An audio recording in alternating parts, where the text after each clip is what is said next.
In chapter 11 of your book, The Fight Against Monsanto's Roundup, what did you mean by why I stopped using pesticide poisons? That was Steve Tweeden's. He was a pesticide applicator and in Michigan, and for years he used pesticides, and then his family was getting sick, and some had died. He just died last year, so the book is dedicated part to him as one person, as well as to other people. And he became a hero of the anti-pesticides movement because he began putting his knowledge to use to put online how you could get rid of so-called pests organically without killing them or without just by driving them off. Or if you are going to kill them, which I disagree with him on, ways of doing it that doesn't poison you. And that's, but that's what he meant. He put his book online so that anybody could access it for free.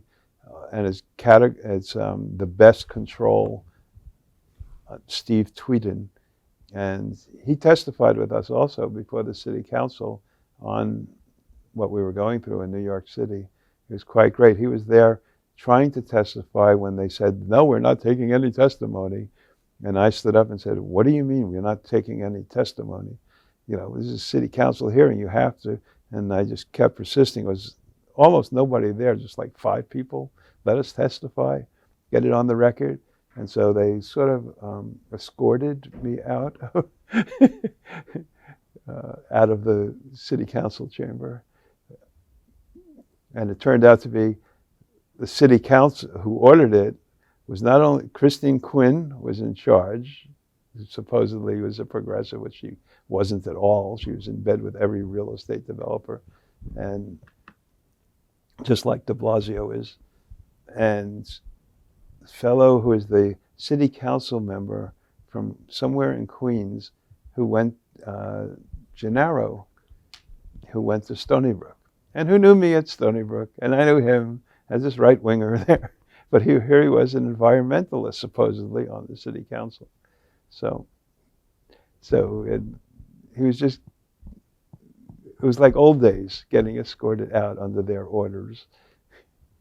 So anyway, so that's a roundabout, as usual, answer to your question of what did I mean by giving up pesticides. Steve talks in the chapter about each pesticide and his whole story on why he was spraying, how he sprayed, how they came to stop spraying, what happened to him and his family. And he went on. In No Spray Coalition, there were 8 of our, I mean, we're a little group. We're only like a group of friends or people who just met, but just like us talking now. And that when we started, and 8 of the people, core people, died in the course of these like 5 years of spraying. So some people had pre-existing illnesses that were exacerbated by the spraying. Others, we don't know technically, but I do know that they were killed by the spraying and so forth. Just cancers or other type of ailments that they had, lung issues, pneumonia. So it was really, when you look back, in fact, as a side story about people who died, there was one fellow who was a spray truck driver who testified before the federal government, I think, in our court case. We were doing hearings with Ackerman, who was a congressperson here, who was doing great hearings. And we have it on video somewhere. And he went back, we videotaped him. He talked about as a young, he's like 22 or so, and he was already getting bald. He was having issues having sex because of the spraying, we believed, and we turned out to be right as people got tested by Mount Sinai. We brought all the spray truck drivers down to Mount Sinai, and they tested them, and they have pesticide poisoning diagnosis. It was like, wow, whoever thinks of that. And he ended up, right after testifying, which makes us very suspicious, being found shot dead in the elevator of his building with a couple of bullet holes in him, his wallet still in his pocket. Nothing said. They said he was involved in some illegal thing. Possible he was, but usually they would take your wallet if that's the case. So we don't know if it was retribution or teaching a lesson.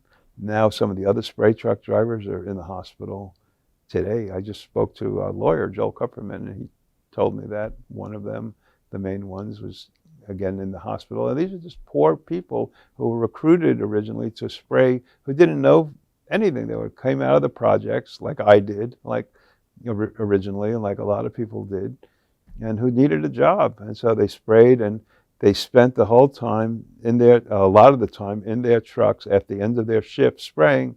They had to let go or release all that was left over in their spray trucks. So they just sat there and sprayed it into the air wherever they were parked. They didn't even think twice. There was no training. They had no uniforms, no protective gear, no gas masks, nothing. And this is just treating these people like dirt. And so there are many dimensions to this anti-pesticide struggle, and that we don't think of. We only think in terms of our own individual health. I mean, I don't mean to overstate it, but the movement as a whole has raised, or the mainstream groups have raised it only narrowly in terms of, the spray itself and trying to chemically prove this or chemically prove that, when in reality it goes much deeper than that. It has to do with poverty. It has to do with who gets to do the spraying,